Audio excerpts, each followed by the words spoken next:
strong, and they're great. They're great people. And thank you very much. This is a very important day to me because we're bringing back an industry that was abandoned, despite the fact that it was just about the best, certainly the best in terms of power, real power.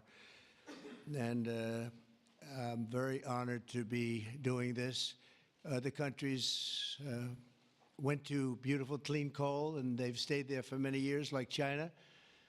China's opening 2 plants every week.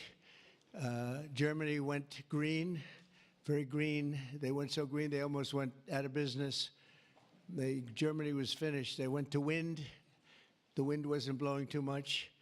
And they went to all sorts of other things. You know, the Green New Scam hit Germany too. And guess what? Now they're back to coal. They're opening up coal plants all over Germany. We're the ones that aren't doing it. I call it beautiful, clean coal. I told my people never use the word coal unless you put beautiful, clean before it. Right, Doc? So we call it beautiful, clean coal. Beautiful, clean coal. So today, thank you. Today we're taking historic action to help American workers, miners, families, and consumers. We're ending Joe Biden's war on beautiful, clean coal once and for all. And it wasn't just Biden, it was Obama, and there were others. But we're doing the exact opposite. And all those plants that have been closed are going to be opened. If they're modern enough, or they'll be ripped down and brand new ones will be built. And we're going to put the miners back to work. And I said I was going to do this. And I've said it loud and clear. And it's time to do it, and we need it. And I look at these people behind me. I don't want to have any arm wrestling contests with any of them, but they've had a little more practice with the lifting things, I will say. But they are great people, and I know them indirectly for a long. That includes you guys, for a long time, and they're great people, and with great families, and come from areas of the country that we love and we really respect. And I want to thank Secretary Doug Burgum for doing such an incredible job. From the day I met him, I knew I wanted to have him in my cabinet. He took a shot at running, and he was so good and so solid that he made no news, and that was good. But I saw him, and I saw his beautiful wife, Catherine, and I said that they're going to be a team. They are a great team, and they're going to be working for this country someday. And one of the first people I called after I won. So thank you very much. And along with the Energy Secretary, Chris Wright, and I was going to make Doug actually the Energy Secretary. And he said, sir, you have one person who's much better than me at this, Chris Wright. I said, who the hell is Chris Wright? I have no idea who he is. And then I learned that he's the most respected person in the energy business by far, far and away. For Doug to say that, Doug's got a big ego. It was very tough for him to say that. Catherine was there, right? Catherine, you said, wow, I've never heard that before. But Chris, you guys are fantastic. Stand up, all three of you, please stand up.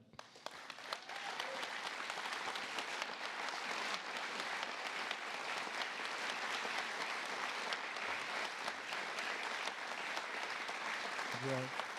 Yeah, that's a great team. It's no better team than that. And they're going to produce energy the likes of which nobody's seen before. You know, we need to do the AI, all of this new technology that's coming online. We need more than double the energy, the electricity that we currently have. You take all of the electricity in the country right now for houses, for buildings, for everything.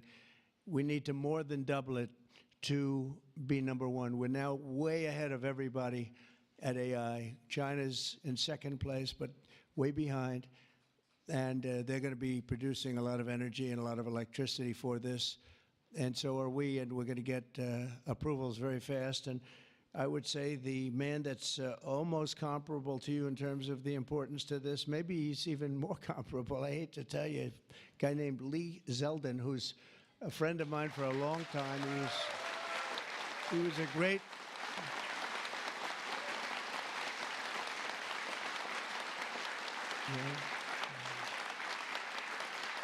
Lee was a great lawyer, and he ran for office, and he won immediately. I gave him a very important endorsement. He won for Congress in an area that was unwinnable. He couldn't have, they were all saying, why is he wasting his time? That's Democrat territory. And I liked Lee and knew Lee, and he ended up winning a seat in a massive upset. Nobody knew what happened, actually, and then he was there for a long time. How many years were you there? 8. 8 years, was very popular, and then he almost ran, he almost won the governorship of New York, which is lost by a few points, which was an amazing run, and I said, we got to get you in with us in some form, and we did. And he's head of the environmental agency, EPA, and doing a great job. And I said, if we have a nuclear power plant, Lee, can you get it approved in less than a month? He said, what? He said, I'll do it faster. And by the way, he'll do a fast job, but he's going to do also a great job. It's going to be an important job. We don't even smile about it, but you know, I've been involved in the approval process for a long time, having been in real estate, and you go years and years and years for absolutely nothing. And even in those days, I used to say, you know, this whole thing could have been approved in a week or 2 weeks or 3 weeks, and it would have been just as good. But they'd take you down the path, and you'd spend years waiting, and then sometimes you get rejected. I wasn't rejected too much. I was the king of zoning. I did well, but it was such nonsense. It was so terrible. The process was so terrible. But this is the big leagues now, and he's the head person in the whole country, and I appreciate it, and I appreciate you doing it. And already they're respecting you very greatly. So thank you very much, Lee. Great job.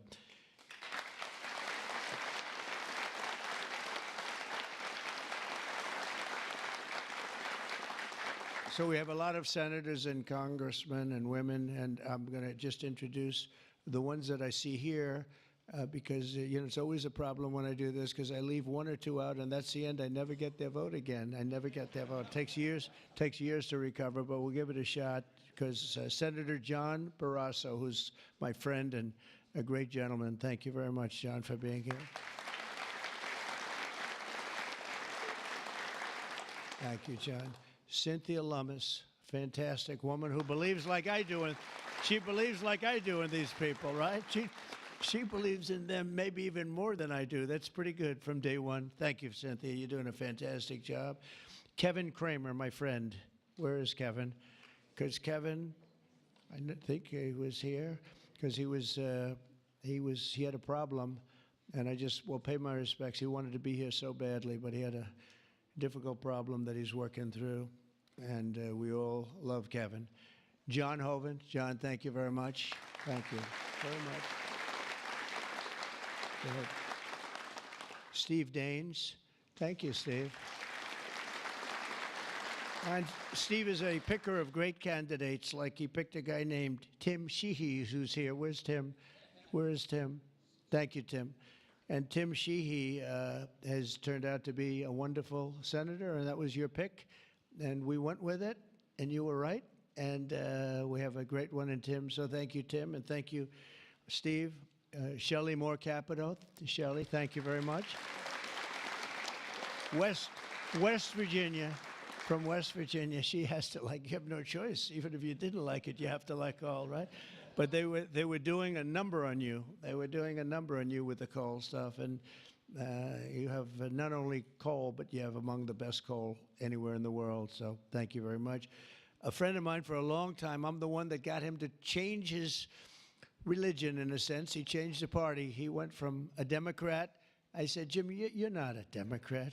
But he changed to Republican. He's one of the most popular Republicans and one of the most popular political leaders in the country. Jim Justice. I call him Big Jim. Big Jim Justice. Good. You look good, Jim. And he was in the business. And so am I doing the right thing? You would know better than anybody in this room. Am I doing the right thing, Jim? I think so, right? Thank you very much, Jim. Cindy Hyde-Smith. Cindy, thank you, hon. Very good. Good job. People are going to be happy.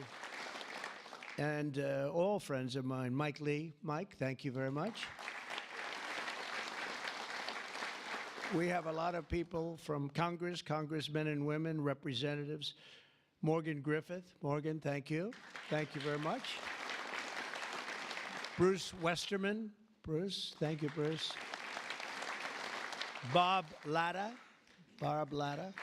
Thank you, Bob. Good job. Troy Balderson.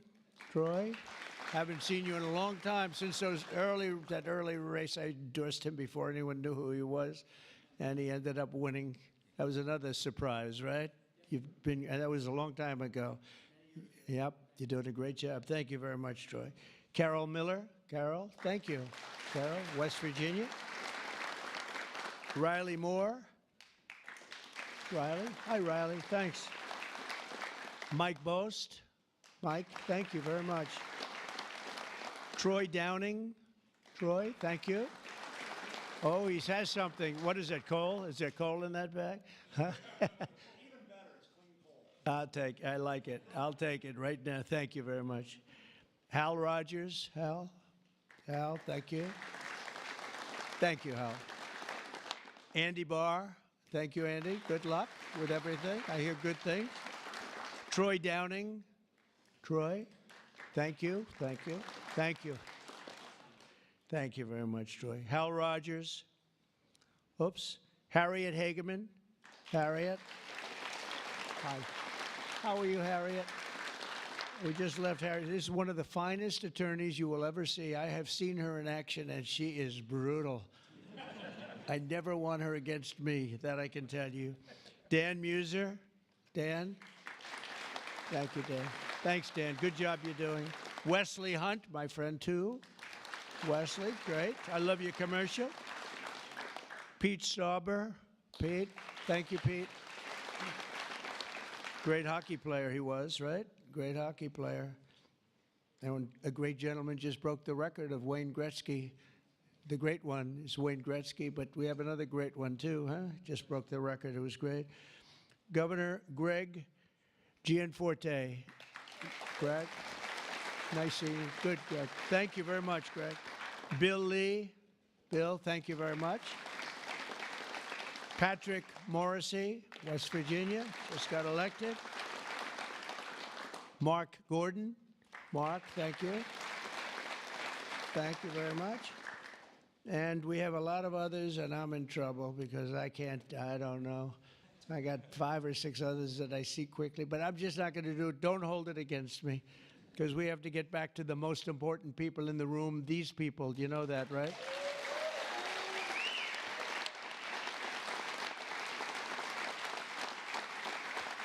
So the energy workers and the coal miners in the area that I'm standing on, and that's a lot of weight on this platform, so I don't know what's going to happen. I hope it's structurally designed for you guys. I don't know.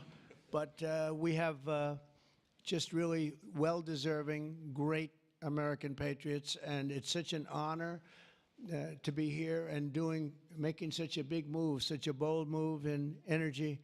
Because, you know, for years, people would just bemoan this industry and decimate the industry for absolutely no reason, because with modern technology and all of the other things that we do, it's one of the great forms of energy. That's why other countries, leading countries, are using it, some exclusively.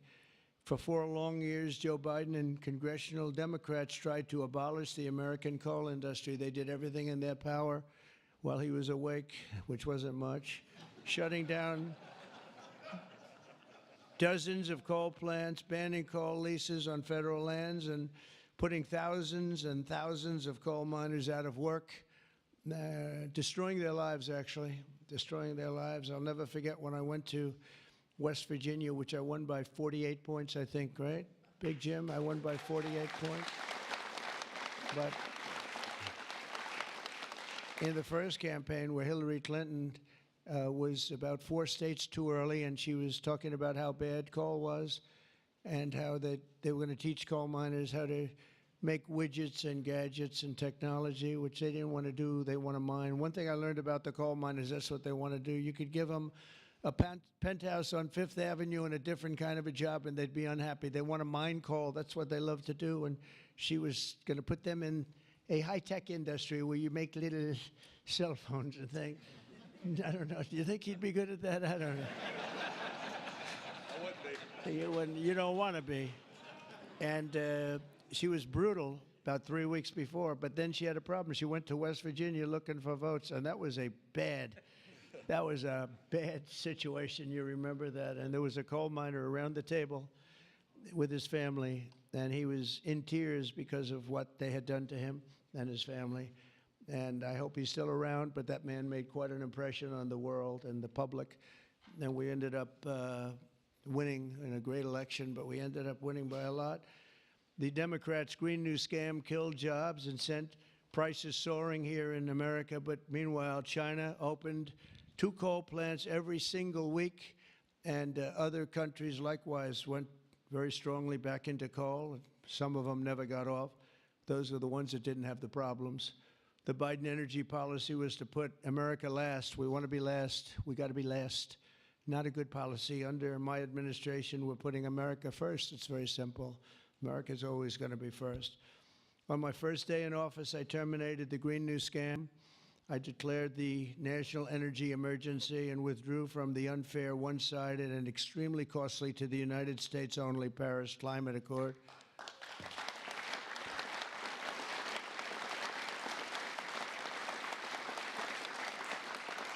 You know, under the Paris Climate Accord, we had a terrible situation. We would have paid over $1 trillion.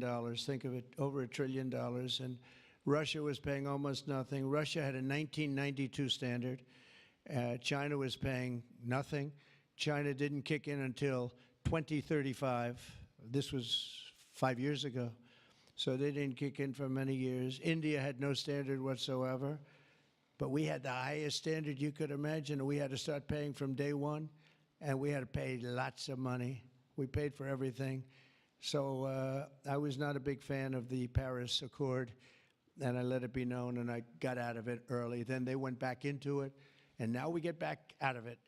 And hopefully we can be there for a long time, okay? A long time, because it was a scam to take money away from the United States and actually hurt us very badly with coal and with other things. Now, under the executive order that I will sign in a few moments, we're slashing unnecessary regulations that targeted the beautiful clean coal. We will rapidly expedite leases for coal mining on federal lands, and these 2 gentlemen are going to do a real job of it. You've already started.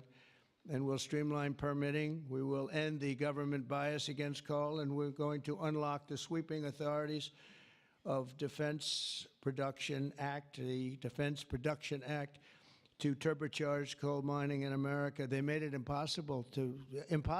You actually, I know a friend of mine has a plant. He said, you know, it's a shame. I'm ripping it down and I'm replacing it with another form of energy. I won't tell you because it's also very good, but it's not as powerful as this. He said, you know, the plant I'm building, the new plant, is literally half as good. It's no less, you know, it's not probably even as good environmentally, but he said it would produce half the power for more money, much more money. It'll never compete with that beautiful plant I have down the road, which was really a modernized coal plant. Well, he'll be happy to know that he can open that plant up very quickly, and it's going to produce a lot. But he was complaining. He said, this is so much better. He wasn't doing that as politicking me. He was doing that because that's what he felt. And he knew every form of energy. We talked about that. He knew every form of energy. But our government is going to do something that's very different. And I don't think even you two know about this. This was my idea from about 15 minutes before I got up here.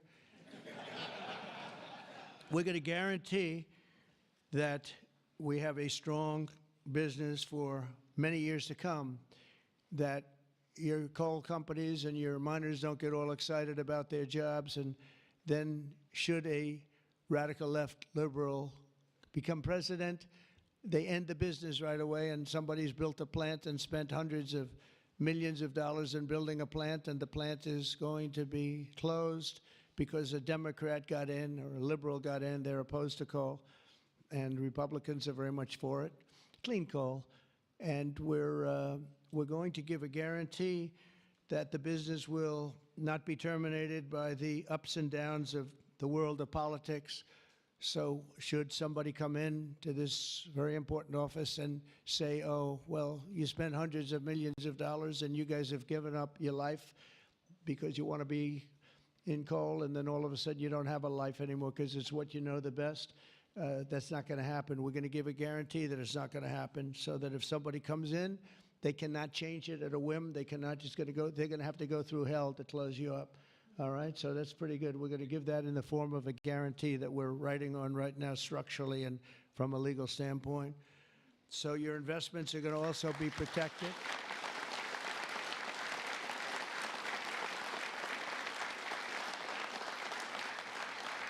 And you're going to have no reason to be concerned about your future, your life, or your investment if you're a miner, as this great governor was a miner, actually. He was one of the larger coal miners. He could fit up here very easily, you know, Big Jim. But he was a great success, but they were very, very tough on him. And he did a beautiful job with a beautiful product. Already under our leadership, the Department of Interior has approved the expansion of the Spring Creek mine in Montana, supporting 280 coal mining jobs and unlocking over 40 million tons of coal. And there's more to come. Spring Creek, big one. And there's more to come in the states of Wyoming, Alabama, Utah, North Dakota, and many others. West Virginia, I can't believe they didn't put West Virginia down. It's lucky I mentioned that, right? Can you imagine if I didn't mention West Virginia? I would have been in big trouble. They didn't mark it down here. It's good to have a president like that that can pick that up, right? You think Joe Biden would have picked that up? I don't think so. Gee, they didn't mention West Virginia. I don't think so. I don't think he'd be standing up here either. The value of untapped coal in our country is 100 times greater than the value of all the gold at Fort Knox. And we're going to unleash it and make America rich and powerful again. Under this order, I'm also directing Secretary Wright to use billions of dollars in federal funding to invest in the next generation of coal technology, which is an amazing technology in terms of getting the full potential of coal and also doing it a very clean, environmental way. Pound for pound, coal is the single most reliable, durable, secure, and powerful form of energy there is on Earth today. It's a big statement. You never hear those statements, you know. You've never heard that before from a politician, have you? Well, maybe from that politician, but not from not too many. But that's the way it is. I say it again. Pound for pound, coal is the single most reliable, durable, secure, and powerful form of energy. It's cheap, incredibly efficient, high density, and it's almost indestructible. You could drop a bomb on it, and it's going to be there for you to use the next day, which you can't say with any other form of energy. You're virtually indestructible. Most importantly, we have more of it here in America than anywhere else on Earth. We have more coal than any other country. You go to Australia, they have fantastic amounts of coal. You know who they sell it to? China. They sell it to China. They're nearby. They sell a lot of it to China. But we have more than anywhere else on Earth. We also have more liquid gold than anywhere on Earth. So we're really an energy behemoth, but we're unleashing that also. That's going to be another part. But I didn't even want to mention that. It's not down here because I didn't want to mention today is about clean, beautiful coal. So I'm going to give this to you. This big guy. Should I give it to him? Yeah. You take that. Thank you, Mr. President. Okay.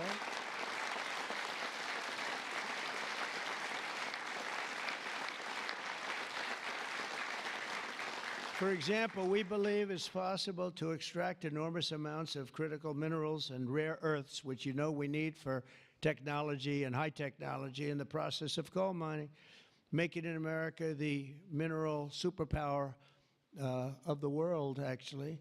In addition, I'm instructing the Department of Justice to identify and fight every single unconstitutional state or local regulation that's putting our coal miners out of business. And we are withdrawing all of those objections from our government today. It's all being withdrawn. So all of you people that have been fighting for your lives, we are withdrawing all of that today. We have excellent lawyers, excellent. Have you noticed that lots of law firms have been signing up with Trump? $100 million, another $100 million for damages that they've done. but they give you 100 million and then they announce that, but we have done nothing wrong, and I agree, they've done nothing wrong. But what the hell? They give me a lot of money considering they've done nothing wrong. And we'll use some of those people, some of those great firms. They are great firms too. They just had a bad moment. But we're going to use some of those firms to work with you on your leasing and your other things, and they'll do a great job. I think they're going to do a fantastic job. And for those of you that want to know the tariffs, you've been hearing about tariffs, we're taking in almost $2 billion a day in tariffs. $2 billion a day. And we're doing very well.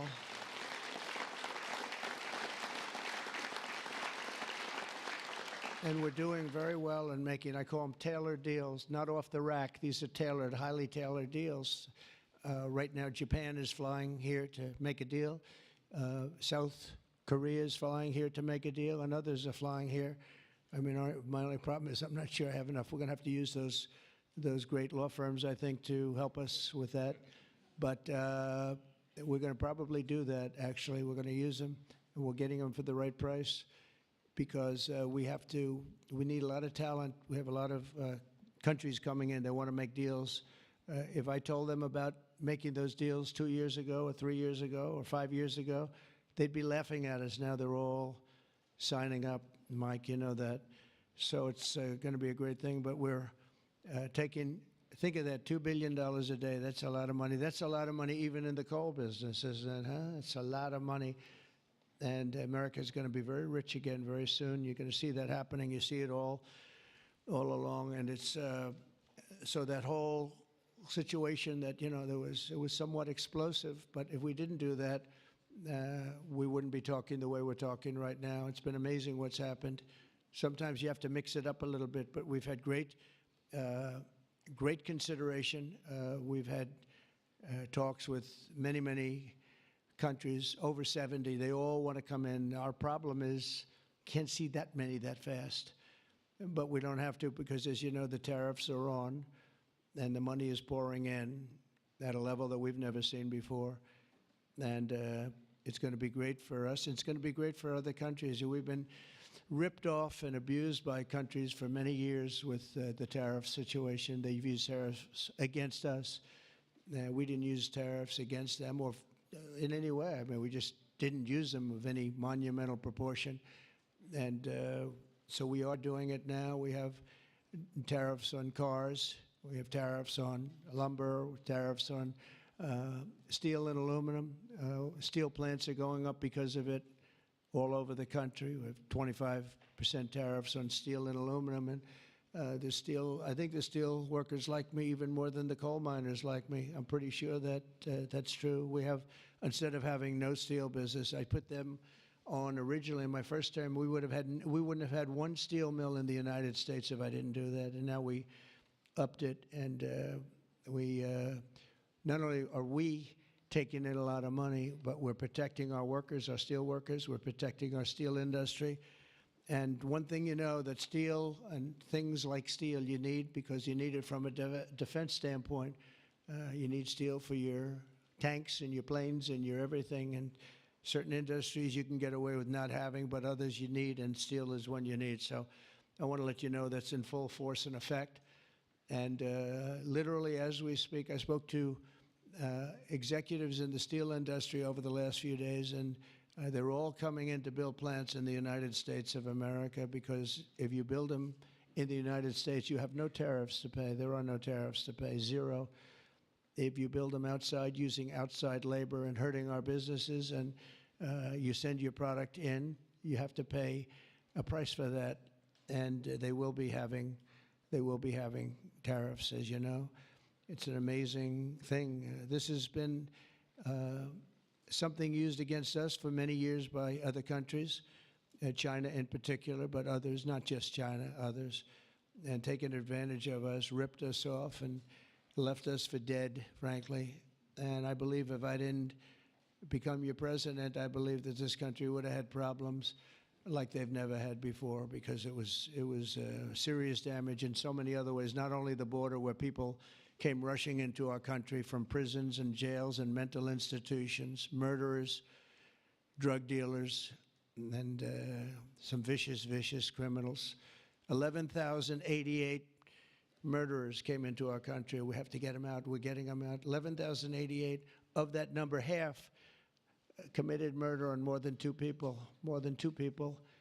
And this is what they allowed into our country with their open border policy of lunacy.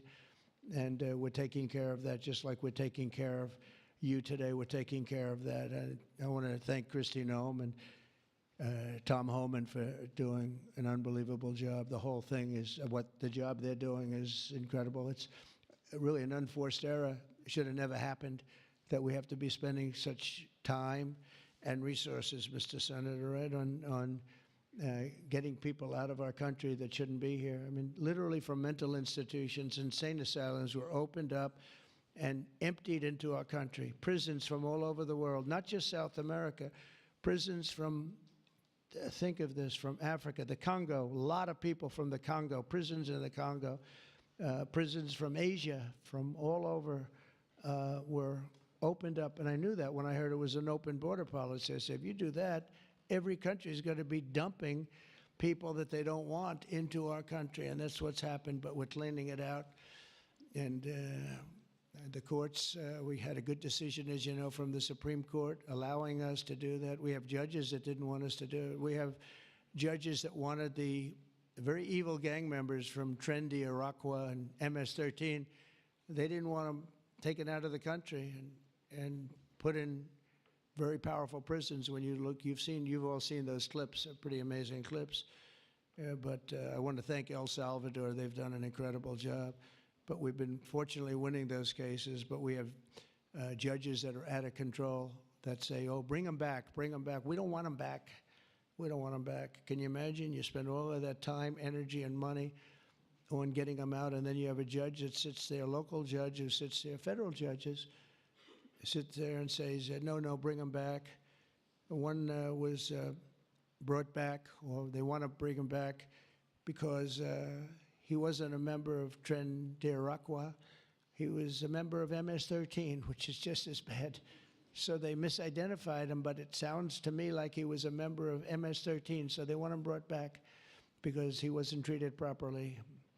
It's, we got to be smart. Our country's got to get a lot smarter than it is, but we have to give the people that are empowered to do this kind of work, and it's not pleasant work. We have to give them the option of making our country great again, and that's what they're doing, and I have great respect for those people. And they're doing it out of love. They could get a much easier job. They're doing it out of love for our country. It's so important, just like I'm doing this with coal today for love for our country.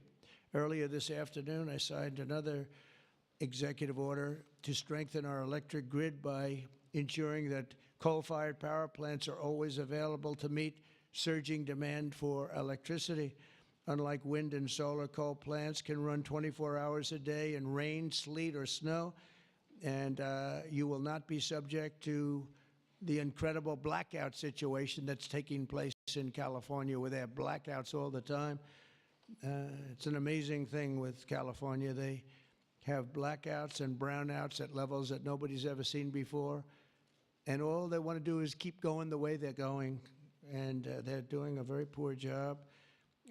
As you probably heard, I released billions of gallons of water going in from upstate California, from the most northern parts of California. Probably comes in from Canada to a certain extent. Thank you very much, Canada. We appreciate it. And I released it. It was being sent out to the Pacific Ocean. I've been working on Gavin and some of the politicians for years, and they didn't want to do that because they were protecting a smelt, a fish that was perhaps in trouble, but it's not unique to that area. And because of that, you had numbers, you had fires. Nobody's ever seen anything like what happened. Think of what it would have been like if you had fire hydrants that had water in them, if you had sprinkler systems in houses. A lot of these luxury houses where they had beautiful sprinkler systems, there was no water. They had no water to put out the fires. Water is very good for putting out fires. You know, they just didn't learn it. But we now have millions of gallons, billions actually, they say, of gallons of water pouring into California from the Pacific Northwest, I guess they would say, mostly Pacific Northwest, but other parts of the northern sections of California and beyond. And it's a beautiful thing to see. I saw a picture of it this morning. The water's just flowing down there. I said, why didn't they do this? I told them to do it my first term. I said, do it. And I don't know. I think the second term is just more powerful. They do it. When I say do it, they do it, right? And we actually had to do some pretty strong things to get them to open it up. They had, think of this, they had all that water pouring out right into the Pacific. They had a big valve, like a giant valve as big as this room, and they turned the valve. Takes 1 day to turn it, and they face it toward the Pacific Ocean, and the water, all that was coming down, all millions and millions of gallons coming down, they put it into the Pacific Ocean, which for the Pacific Ocean is like a drop of water. But for California, it would have been unbelievable. So we did it. I'm very proud of the fact that we did it. We did that against a lot of heat and a lot of environmental nonsense. From now on, we'll ensure that our nation's critically needed coal plants, as an example, remain online and fully operational. They're always going to be operational. And again, we're going to have guarantees that government cannot close them down, close you down, and destroy your lives. To that end, I'm also instructing Secretary Wright to save the Cholla coal plant in Arizona, big plant, which has been slated for destruction. We're going to keep those coal miners on the job. Going to tell them to just remain calm, because we're going to have that plant opening and burning the clean coal, beautiful clean coal, in a very short period of time. You know all about that, right?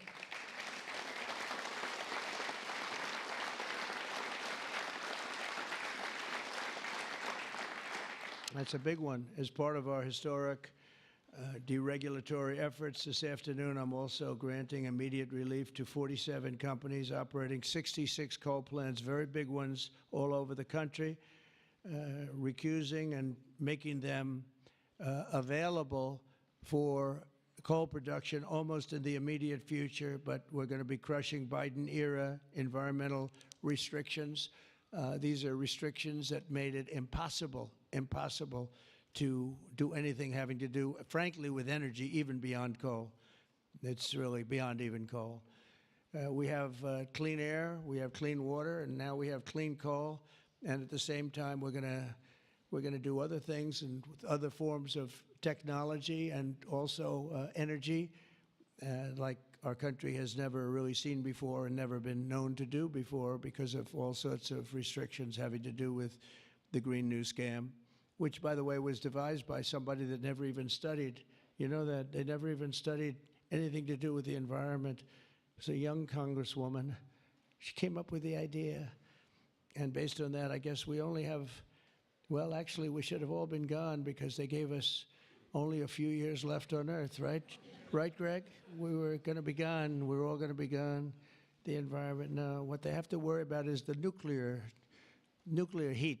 They don't have to worry about environmental heat. They have to worry about nuclear heat.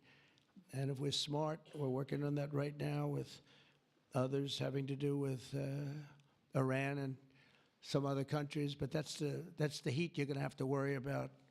You don't have to worry about the air is getting warmer. The ocean will rise 1/4 of an inch within the next 500 to 600 years, giving you a little bit more waterfront property. They say this is going to, these guys can handle that. The nuclear we have a bigger problem with, right? So we're going to make sure that that's safe. We're going to make sure that that's safe. With us today are some of the amazing workers who will benefit from these policies, the policies that we're doing and so proud of doing, including Jeff Crow, a miner from West Virginia. Jeff, would you come up and say a few words? Jeff, come on up here, Jeff.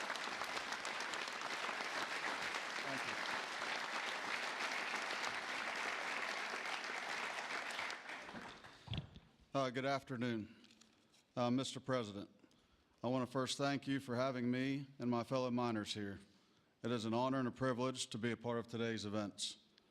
I believe this past November that America clearly spoke about what we wanted for our country. It is reassuring for Americans to have a president in office who will truly put the United States of America above all else.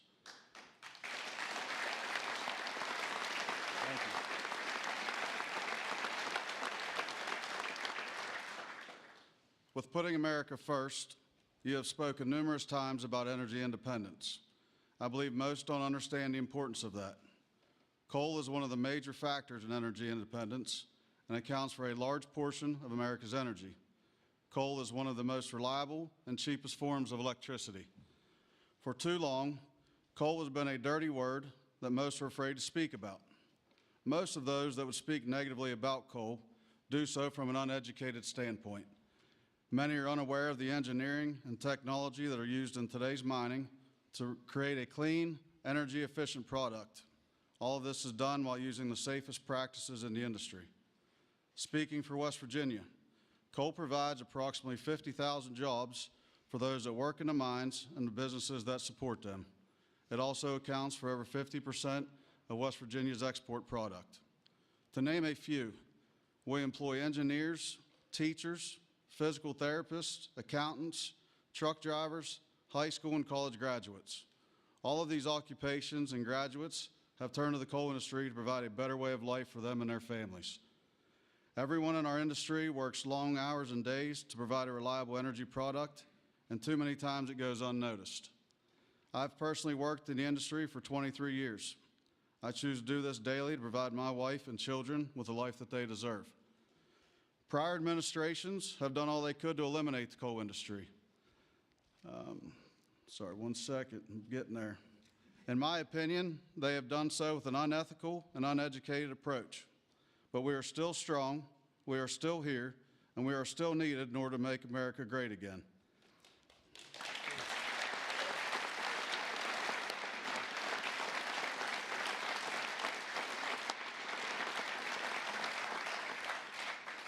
Having a president and an administration that understands the need and importance of coal is more than appreciated.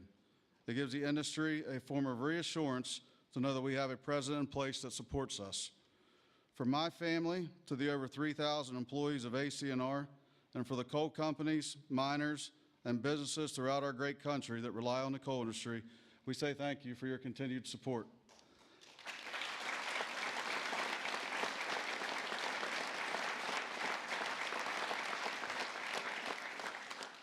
I personally thank you for what you do for our country and for our industry.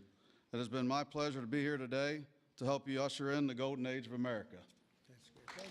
Thank you. Thank you. Appreciate that. Thank you. Thank you. Thanks, sir. Thank you.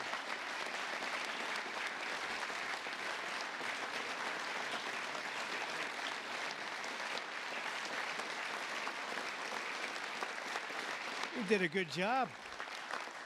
Let me have that speech. I want to have that. Yes, sir. I had a couple of good lines in there when I came up. Now, actually, what I want to do, I'm going to sign it for you because I mean, he worked hard. Look at it, and look how good his eyes must be to read that. I lost it once. And hopefully you can sell it tonight for a lot of money. No, sir, I'll keep that one.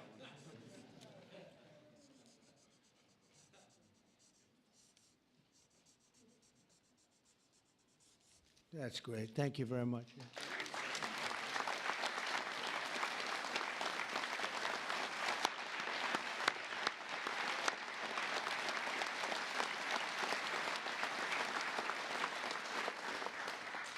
Thank you very much, Jeff. And also with us is Tony Campbell of the East Kentucky Power Cooperative. And Tony's quite a gentleman and very respected in the industry. Come on up, Tony. Thank you.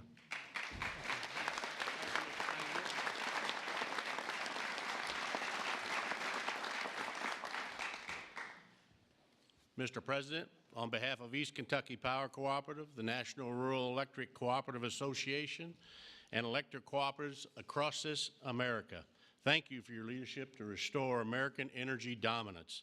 Electric co-ops keep the lights on for 42 million Americans across 56% of the land mass.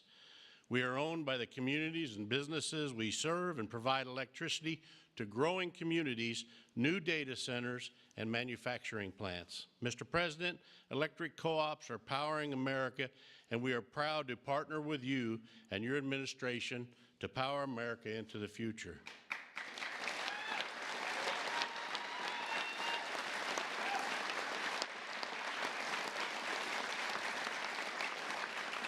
Our electric cooperatives in Kentucky understands the importance of reliable, affordable, and American-made energy, especially coal and natural gas. Coal fuels most of the electricity generated by our cooperative. America must keep coal plants open and running to ensure reliable electricity when we need it most. To meet growing demand over the next decade and ensure fuel security, America will need more always available electric generation power, such as coal. And we want to recognize the hardworking American men, women that support our mission. To all America's line workers, our coal miners, thank you for your dedicated service to our country.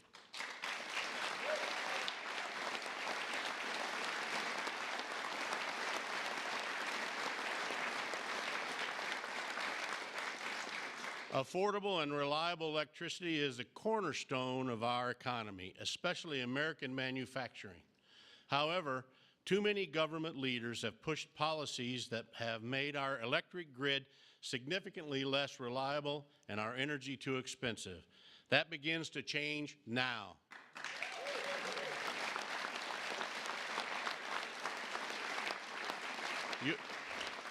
Your actions today will prevent the premature closing of essential power plants and help us meet tomorrow's energy needs. And they will help us continue to deliver reliable, safe, and affordable electricity. Mr. President, thank you in particular for providing immediate, much-needed relief from the Biden EPA regulations that would force the shutdown of critical coal units.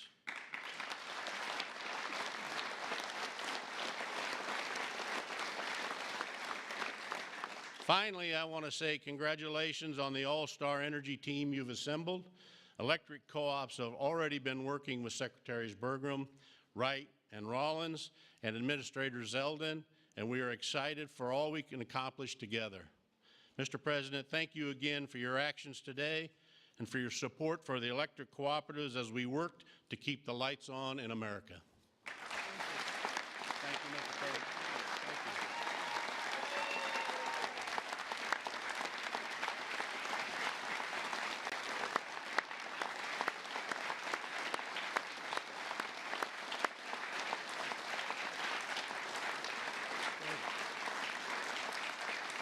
Thank you, Tony. Thank you very much, Tony. Appreciate it.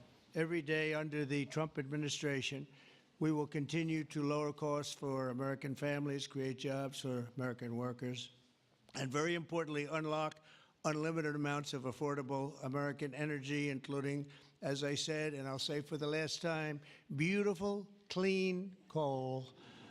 Our country is blessed.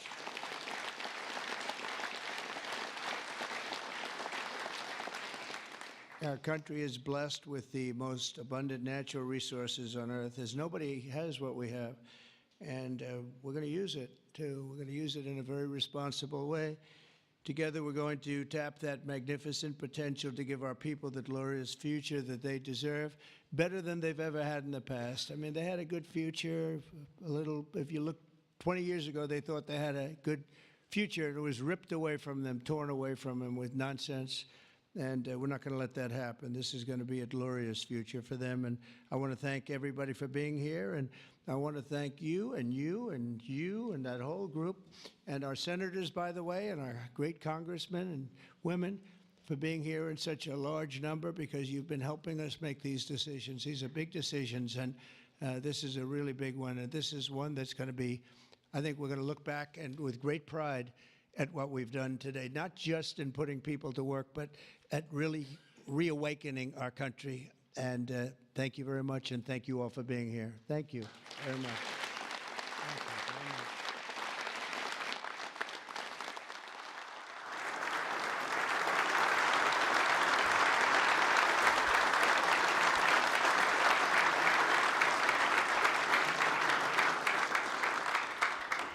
Come on up. Mr. President, Yes, is first one. we have 4 items prepared for your signature this afternoon, sir. The first of these executive orders is maybe one of the most significant executive orders of your administration thus far.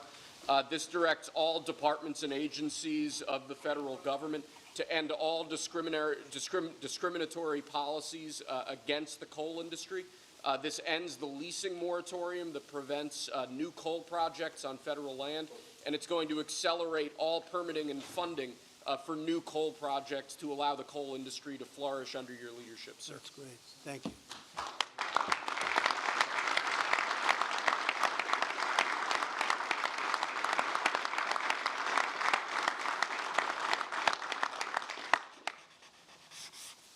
Okay.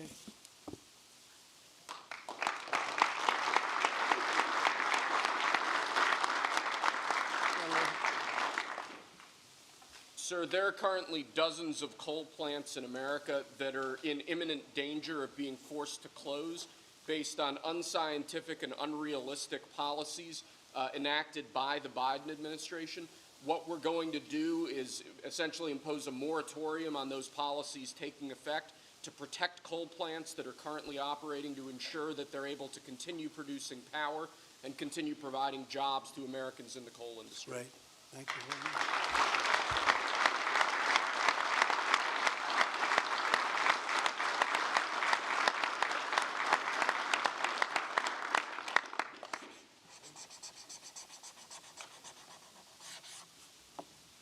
Okay.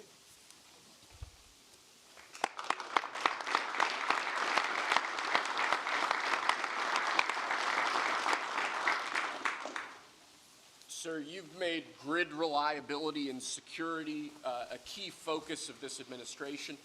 This executive order is going to promote grid security and reliability by ensuring in part that our grid policies are focused on secure and effective energy production and energy transmission, as opposed to woke policies that discriminate against secure sources of power like coal and other fossil fuels.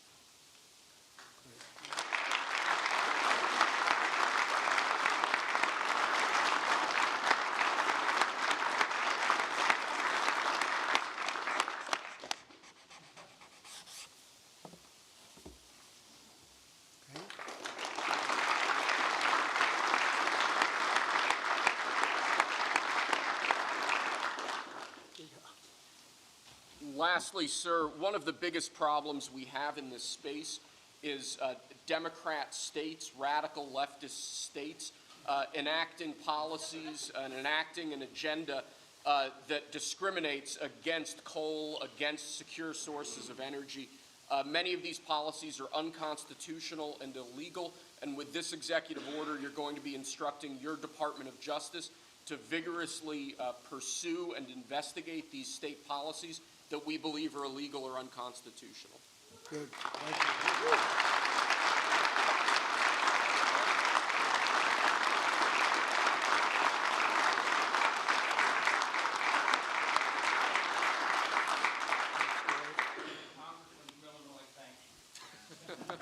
Thank you very much. Great job.